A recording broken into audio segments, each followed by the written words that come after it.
L'Allemagne va-t-elle livrer des chars à l'Ukraine?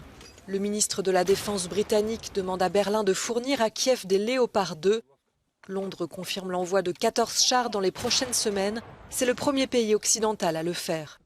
Ces armes sont déjà sur le terrain, comme ici près de Lugansk. Nous sommes clairement impressionnés par les résultats.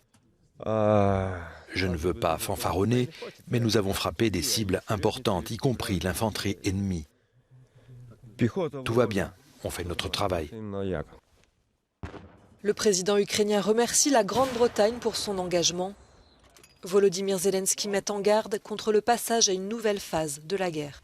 Ce qu'il s'est passé à Dnipro, le fait que la Russie se prépare pour reprendre l'initiative dans la guerre, le fait que la nature des combats sur le front exige de prendre de nouvelles décisions pour approvisionner la défense, tout cela ne fait que souligner l'importance de coordonner nos efforts, les efforts de tous les membres de la coalition pour défendre l'Ukraine et la liberté.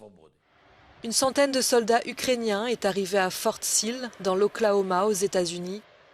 Ils vont être formés au système de défense antimissile Patriot, une protection longtemps réclamée par Kiev pour se protéger contre les attaques de missiles de la Russie.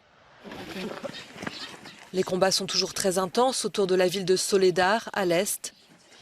Des volontaires évacuent des civils coincés par la guerre, comme ici une femme en fauteuil roulant et une petite fille de 5 ans. Les opérations d'évacuation sont compliquées par les bombardements.